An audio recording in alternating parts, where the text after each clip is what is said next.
پہلے تو میں ٹالتی رہی، انہیں آنے سے منع کیا، مگر اب میں نے سوچا کہ یہی عمر ہے شادی کی، جتنا جلدی ستارہ اپنے گھر کی ہو جائے اتنا ہی اچھا ہے۔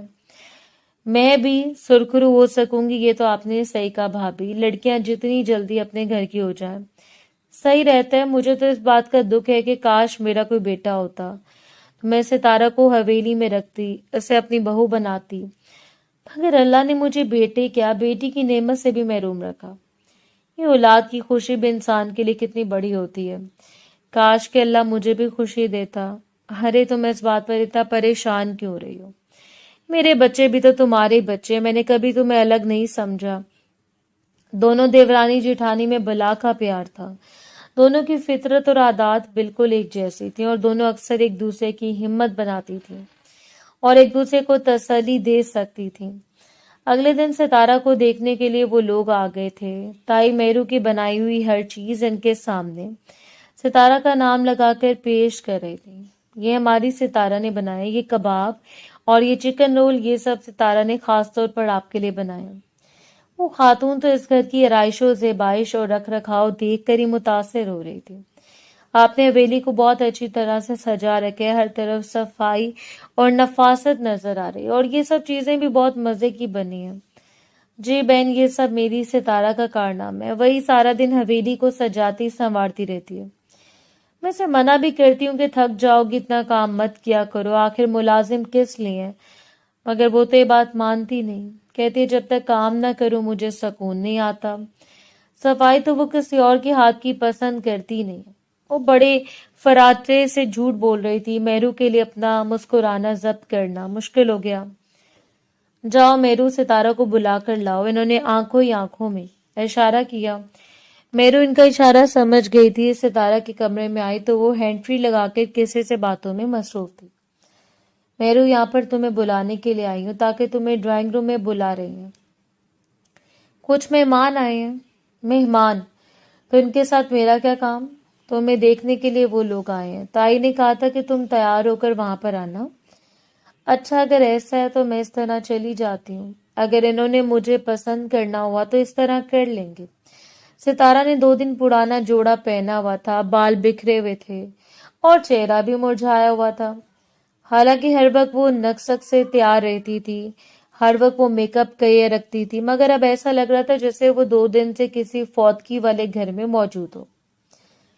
ستارہ، تم اس حلیے میں ان کے سامنے آؤ گی، تائی تم پر غصہ کریں گی۔ دیکھو میرو، تمہیں میں کتنی بار کہہ چکی ہوں کہ میرے معاملے میں مت بولو، مگر تم اتنی ڈھیٹ ہو کہ تم پر اثر ہی نہیں ہوتا۔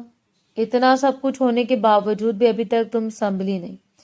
میرو خاموشی سے اس کے راستے سے ہٹ گئی۔ پھر جب ستارہ ڈرائنگ روم میں آئی تو اسے دیکھ کر وہاں پر پل بھر کے لیے خاموشی چھا گئی۔ وہ عورتیں تو حیرت سے ایک دوسرے کو دیکھنے لگی تھیں، جبکہ تائی کو بھی ستارہ پر بہت غصہ تھا۔ وہ عورتیں وہاں سے چلی گئی تھیں، وہ تو سمجھ رہی تھی کہ ستارہ اپنے نام کی طرح نفیس مزاج کی لڑکی ہوگی جو گھر کو اتنا چمکا سکتی ہے، وہ خود بھی لٹکارے مارے ہوگی، مگر 2 دن پرانا جوڑا پہنے اپنے بے رنگ روپ کے ساتھ ان کے سامنے تھی، وہ بھلا اسے کیسے پسند کر سکتی تھی؟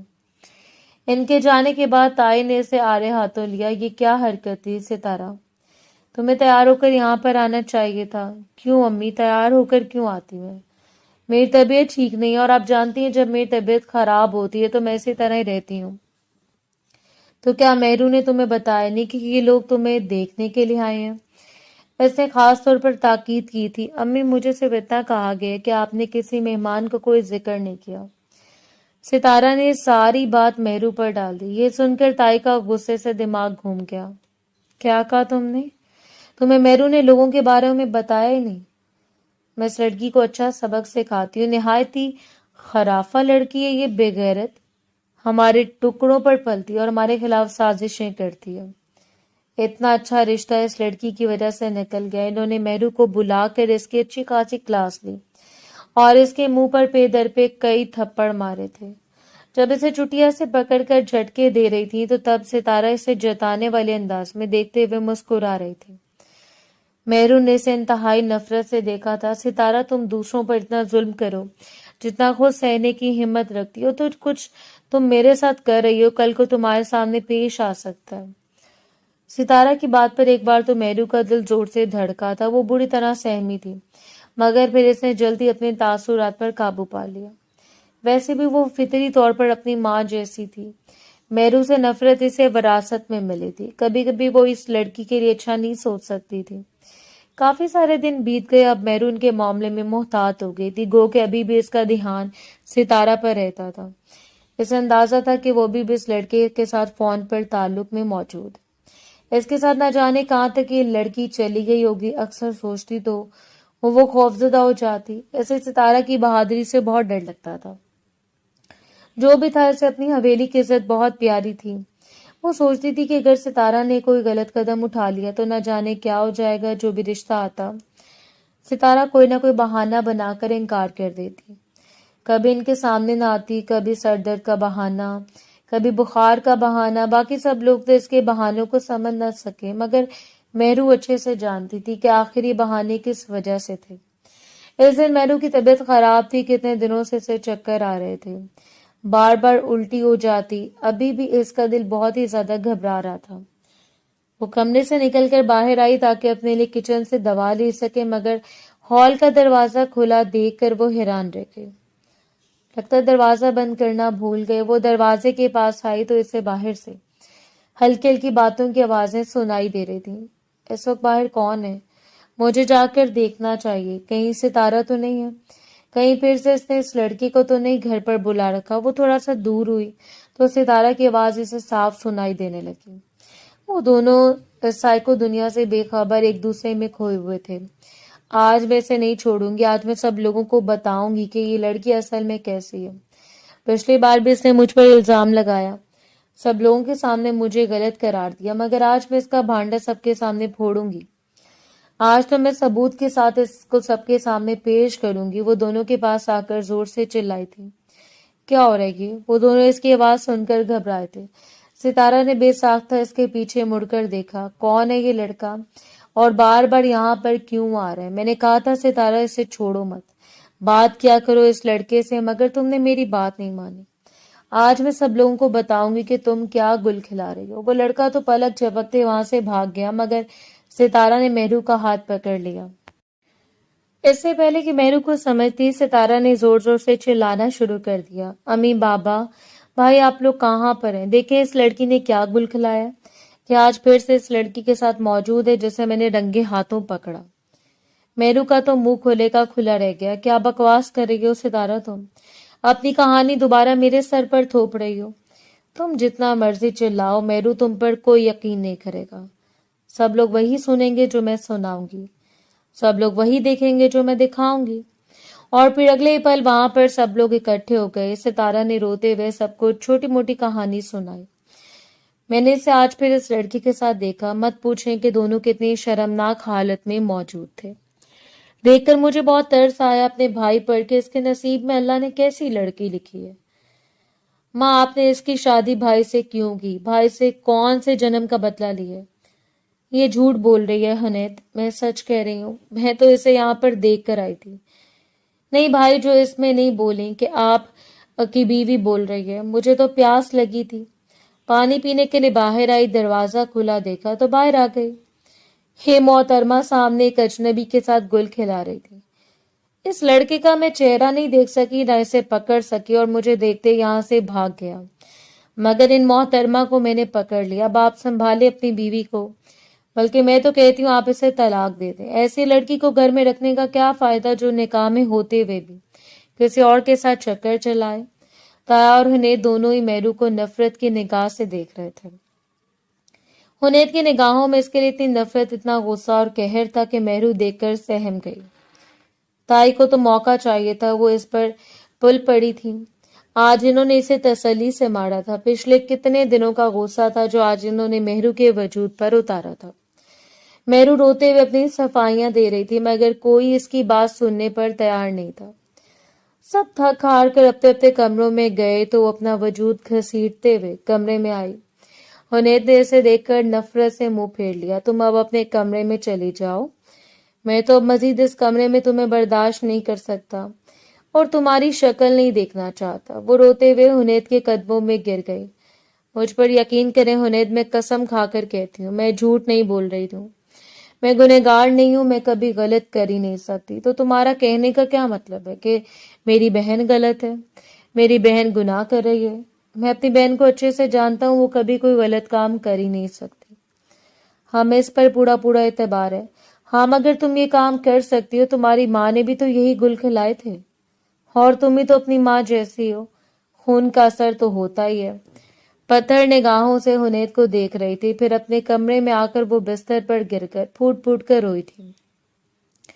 دادی ان سب چیزوں سے بے خبر اپنے کمرے میں سو رہی تھی۔ وہ نہیں جانتی تھی کہ ان کی لاڈلی پوتی پر آج پھر سے کیا قیامت ٹوٹ پڑی ہے۔ اسے اس بات کا اطمینان تھا کہ حنید نے سب کی باتوں میں آ کر ایسے ایک دم سے کوئی فیصلہ نہیں سنایا، اسے طلاق نہیں دی، تبھی وہ اس کا غصہ اترنے کے خیال سے دوسرے کمرے میں آ کر رہنے لگی تھی جہاں پر پہلے رہتی تھی۔ وہ سمجھتی تھی کہ اگر وہ حنید کے سامنے رہی تو غصے میں آ کر وہ کہیں غلط قدم نہ اٹھا لے۔ آج اسے اپنی بے وقوفی پر بھی بہت پچھتاوا آ رہا تھا۔ کاش کہ وہ اکیلی باہر نہ جاتی، حنید کو جگا لیتی، ایسے اعتماد میں لے لیتی۔ وہ جانتی تو تھی کہ ماں بیٹیاں کتنی چالاک ہیں، کبھی بھی اپنے اوپر بات نہیں آنے دیں گی، اور ایک بار پھر سے وہ اپنی بے وقوفیوں کے ہاتھوں دھوکا کھا گئی، اور ایک بار پھر سے وہ اسے سب کی نظروں میں گرا گئی تھی۔ یا اللہ میری عزت رکھ لے، سب کے سامنے میری سچائی ثابت کر دے، تو ہی ہے جو میری سچائی سے واقف ہے۔ اس گھر میں کوئی مجھ پر یقین کرنے کے لیے تیار نہیں ہے۔ حنید کے رویے میں ایک سرد مہری اور بے رخی آ چکی تھی۔ وہ مہرو سے بات کرنا تو دور، اس کی طرف دیکھنا بھی گوارا نہیں کرتا تھا۔ مہرو خاموشی سے اپنے پرانے کمرے میں دن گزار رہی تھی، جبکہ حنید صبح سویرے گھر سے نکل جاتا اور رات کے واپس لوٹتا تاکہ اس سے مہرو کا سامنا نہ کرنا پڑتا۔ وہ اندر ہی اندر تلملا رہا تھا کہ جس لڑکی کو اس نے عزت دی، اس نے اس کے خاندان پر بار بار داغ لگایا۔ ایک شام حنید کی برتھ ڈے کا دن تھا۔ اس کے کالج کے دوستوں اور پروفیسر ساتھیوں نے اس کے لیے ایک مقامی ریسٹورینٹ میں سرپرائز پارٹی رکھی تھی۔ حنید کا دل تو شامل ہونے کا نہیں چاہ رہا تھا، مگر دوستوں کے بار بار اصرار پر وہ ان کے ساتھ جا بیٹھا۔ سب دوست اسے مبارکباد دے رہے تھے، ماحول میں کہہ کے گونج رہے تھے، لیکن حنید اندر سے بالکل ویران اور گمسم تھا۔ تبھی ریسٹورینٹ کے دروازے سے ایک شخص اندر داخل ہوا۔ وہ حنید کا وہی پرانا دوست تھا جس سے کچھ عرصہ پہلے حنید کے شدید اختلافات ہو چکے تھے، اور حنید نے اسے اپنے پرسنل آفس سے ذلیل کر کے نکال دیا تھا۔ اسے دیکھتے ہی حنید کا موڈ بھی مزید خراب ہو گیا۔ وہ شخص سیدھا حنید کی ٹیبل کی طرف آیا۔ حنید نے بیزارگی سے اس کی طرف دیکھا اور سخت لہجے میں کہا، تم یہاں کیا کر رہے ہو؟ میں تم سے کوئی رابطہ نہیں رکھنا چاہتا، نہ مجھے تم سے کوئی بات کرنی ہے، تم میری نظروں سے دور ہو جاؤ۔ اس پرانے دوست نے ہنس کر ایک کرسی کھینچی اور بیٹھتے ہوئے سکون سے بولا، حنید شاہ اتنے غصے میں کیوں؟ یہاں تم سے معافی مانگنے نہیں آیا، بلکہ تمہیں ایک ایسی سچائی بتانے آیا ہوں جو تمہارا جاننا بہت ضروری ہے۔ حنید نے تلخی سے کہا، مجھے تم سے کچھ نہیں سننا۔ اس شخص نے مسکرا کر سب دوستوں کی طرف دیکھا اور حنید سے مخاطب ہوا، تمہیں یاد ہے تم نے مجھے اپنے آفس سے کیوں نکالا تھا؟ کیونکہ تمہیں لگتا تھا کہ میں نے تمہاری سیکرٹری پر بری نظر ڈالی اور تم نے مجھے بدتمیز، بد کردار، بدکماش کہہ کر دھکے دے کر نکال دیا تھا۔ اس وقت میں نے تم سے کیا کہا تھا کہ میں نے کہا تھا یہ تمہاری بہن نہیں تھی جو ہم نے غصے میں آ کر برسوں پرانی دوستی کو توڑ دیا، لیکن تم نے غصے میں مجھے کیا کہا تھا کہ تم جیسے انسان کی اتنی اوقات نہیں کہ تم میری بہن یا میرے خاندان تک پہنچ سکو، یاد ہے نا؟ حنید کا چہرہ غصے سے سرخ ہو گیا۔ اپنی زبان سنبھالو، دوبارہ میری بہن کا نام مت لینا، یہاں سے دفع ہو جاؤ۔ دوست نے اپنی جیب سے موبائل نکالا، اس کی اسکرین ان کی اور فون حنید کے سامنے ٹیبل پر رکھ دیا۔ دیکھو حنید، جس کی اوقات نہیں تھی وہ تمہارے گھر کے اندر تمہاری ناک کے نیچے پہنچ گیا۔ موبائل کی اسکرین پر تصاویر اور ویڈیوز چلنے لگیں۔ حنید کے ہوش اڑ گئے۔ ویڈیوز میں صاف نظر آ رہا تھا کہ وہ شخص حنید کی حویلی کے پچھلے حصے اور لاؤنج میں ستارہ کے ساتھ بیٹھا ہنس ہنس کر باتیں کر رہا تھا، فلرٹ کر رہا تھا، اور دونوں ایک دوسرے سے گھل مل رہے تھے۔ اس نے سرد لہجے میں کہا، دیکھو حنید شاہ، میں تمہاری ناک کے نیچے تمہاری بہن کے ساتھ تمہارے اپنے گھر میں وقت گزارتا رہا، اور میرا شکر ادا کرو کہ میں نے اس کے ساتھ کوئی حد پار نہیں کی، نہ اس کے ساتھ کوئی غلط حرکت کی۔ میں صرف اس کے ساتھ باتیں کرتا رہا، تمہیں اور تمہارے خاندانی غرور کو یہ دکھانے کے لیے کہ میں چاہوں تو کچھ بھی کر سکتا ہوں، اور تم اپنی اس بے گناہ بیوی کو بات بات پر ذلیل کرتے رہے، اس پر ظلم کرتے رہے۔ میں تمہیں سچ بتا دوں، اس پورے کھیل میں تمہاری بیوی کا 1% بھی قصور نہیں تھا۔ میں تو وہاں صرف اور صرف تمہاری بہن ستارہ سے ملنے جاتا تھا۔ وہ تو تمہاری بیوی بدقسمتی سے وہاں آ جاتی تھی، اور تمہاری چلاک بہن سارا الزام اس کے سر تھوپ کر خود پاک صاف بن جاتی تھی۔ یہ سننا تھا کہ حنیت کا ضبط جواب دے گیا، اس کے اندر جیسے دھماکہ ہوا۔ وہ اپنی جگہ سے اٹھا اور غضبناک ہو کر اس شخص کے گریبان پر جھپٹ پڑا اور اسے زوردار مکہ دے مارا۔ ریسٹورانٹ میں افراتفری مچ گئی۔ حنیت غصے سے چلاتے ہوئے اس سے مارنے لگا، تو نے میری حویلی میں قدم رکھنے کی ہمت کیسے کی؟ باقی تمام دوستوں نے آگے بڑھ کر حنیت کو بڑی مشکل سے الگ کیا اور بیچ بچاؤ کروایا۔ اس شخص نے اپنے کپڑے درست کیے اور جاتے ہوئے کہا، مجھے مارنے سے سچ نہیں بدلے گا۔ حنیت، اگر مارنا ہی ہے نا تو جا کر اپنی بہن کو مارو جو تمہاری ناک کے نیچے کھیل کھیل رہی تھی۔ حنیت کے پاؤں تلے سے زمین نکل چکی تھی، اس کا سر بری طرح سے گھوم رہا تھا اور سینے میں سانس اٹک چکی تھی۔ مہرو کے بیتے ہوئے تمام الفاظ، اس کے روتے ہوئے چہرے کی التجا، اس کی بے گناہ چیخیں حنیت کے کانوں میں ہتھوڑوں کی طرح بجنے لگی تھی۔ میں بے گناہ ہوں حنیت، میں قسم کھاتی ہوں میں نے کچھ نہیں کیا۔ حنیت نے گاڑی کی چابی اٹھائی اور دیوانہ وار گاڑی چلاتے ہوئے گھر کی طرف بھاگا۔ اس کے ذہن میں صرف اور صرف مہرو کا معصوم چہرہ اور اپنے کیے گئے ظلم کا احساس گھوم رہا تھا۔ گھر پہنچتے اس نے زور سے لاؤنج کا دروازہ کھولا۔ تائی اور زبیدہ بیگم لاؤنج میں بیٹھی تھی۔ حنیت کی ایسی بگڑی حالت دیکھ کر زبیدہ بیگم گھبرا کر اٹھی۔ حنیت، کیا ہوا بیٹا، تم اس طرح کیوں ہو رہے ہو؟ حنیت نے چیختے ہوئے کہا، ستارہ کہاں ہے، بلائیں اسے باہر۔ تائی نے حیرت سے کہا، کیا ہو گیا تمہیں، کیوں چلا رہے ہو ستارہ پر؟ حنیت نے اپنا موبائل نکالا جس میں اس کے دوست نے وہ ویڈیو اور تصاویر ٹرانسفر کر دی تھی۔ یہ دیکھیں اپنی لاڈلی پارسا اور حیادار بیٹی کو، جس کی شرافت کے ہم لوگ قصیدے پڑھتے نہیں تھکتے تھے۔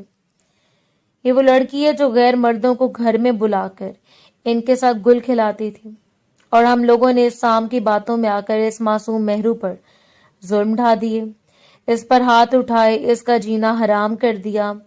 زبیدہ بیگم نے جب موبائل پر ویڈیوز دیکھی تو ان کے چہروں کا رنگ فک ہو گیا۔ زبیدہ بیگم کے ہاتھوں سے موبائل چھوٹنے لگا، وہ صدمے سے صوفے پر گر گئیں۔ ستارہ جو اپنے کمرے سے باہر آ رہی تھی، حنیت کی آواز اور سامنے چلتی ہوئی ویڈیو دیکھ کر خوف سے کانپنے لگی۔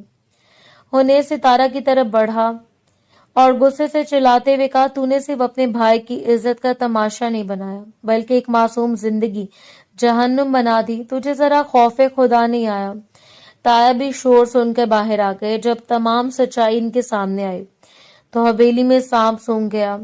تائی نے سخت فیصلہ لیتے ہوئے اسی وقت اعلان کیا کہ ستارہ کی شادی خاندان کے ایک دور کے سیدھے سادے لڑکے سے فوراً کر دی جائے گی، جو غریب تو ہے، ساتھ ستارہ کو زیادہ سہولیات دے سکے، مگر وہ ستارہ کو عزت ضرور دے گا، وہ عزت جس کی وہ حقدار نہیں ہے۔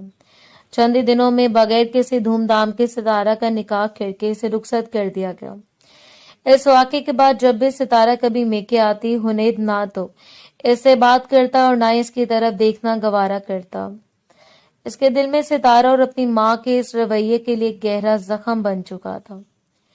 ستارہ کے جانے کے بعد حنیت قدم قدم پر ٹوٹ رہا تھا۔ وہ مہرو کے پرانے کمرے کے باہر آ کر کھڑا ہو جاتا، لیکن اندر جانے کی ہمت نہ ہوتی۔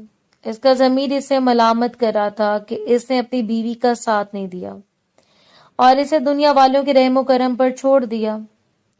ایک رات جب پورا گھر سو رہا تھا، حنیت نے ہمت کر کے مہرو کے کمرے کا دروازہ دھکیلا۔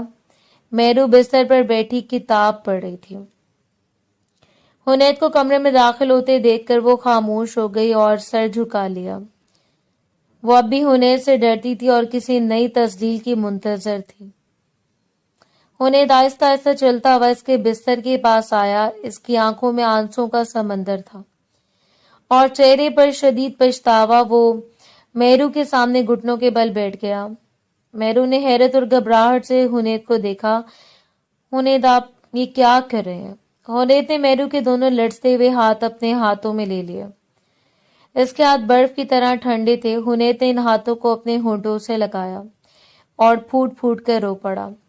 مجھے معاف کر دو مہرو، خدا کے لیے مجھے معاف کر دو، میں اندھا ہو گیا تھا، میں جاہل بن گیا تھا جو اپنی بیوی، اپنی عزت کی سچائی کو نہ پہچان سکا۔ میں نے تم پر اتنا ظلم کیا، تم سے تمہارا حق چھینا، تمہارے کردار پر انگلی اٹھانے والوں کا ساتھ دیا۔ مجھے سزا دو مہرو، لیکن مجھے معاف کر دو۔ حنیت شاہ جو کالج میں ایک باوقار پروفیسر تھا، اس وقت ایک بچے کی طرح اپنی بیوی کے سامنے رو رہا تھا۔ مہرو کی آنکھوں سے بھی ضبط کے بندھن ٹوٹ گئے اور آنسو بہنے لگے۔ اس نے حنیت کی ہاتھوں کو دیکھا، پھر اس کے پچھتاوے سے بھرے چہرے کو۔ مہرو کا دل ہمیشہ سے حنیت کے لیے نرم تھا۔ اس نے حنیت کے کندھے پر ہاتھ رکھا اور ہلکی آواز میں کہا، میں نے تو آپ سے کبھی شکوہ بھی نہیں کیا تھا حنیت، مجھے بس اس بات کا دکھ تھا کہ آپ نے بھی مجھ پر بھروسہ نہیں کیا۔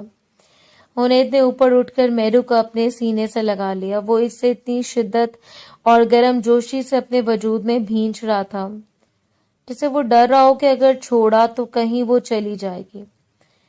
میں تم سے وعدہ کرتا ہوں مہرو، اب اس گھر میں تم پر کوئی انگلی نہیں اٹھا سکتا۔ تم اس گھر کی مالکن ہو، میری زندگی اور میرا مان ہو۔ میں اپنی آخری سانس تک تم سے معافی مانگوں گا اور تمہاری ہر خوشی کا خیال رکھوں گا۔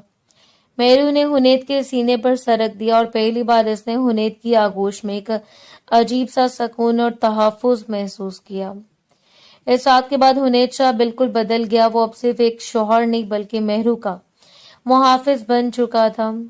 صبح جب مہرو کی آنکھ کھولی تو اس نے دیکھا کہ حنیت بستر کے پاس بیٹھا مسکرا کر اسے دیکھ رہا تھا۔ اس کے ہاتھ میں چائے کا کپ اور ناشتے کی ٹرے تھی۔ مہرو نے شرما کر چادر اوپر کی۔ یہ آپ کیا کر رہے ہیں؟ حنیت نے جھک کر اس کے ماتھے پر ایک طویل محبت بھرا لمس چھوڑا۔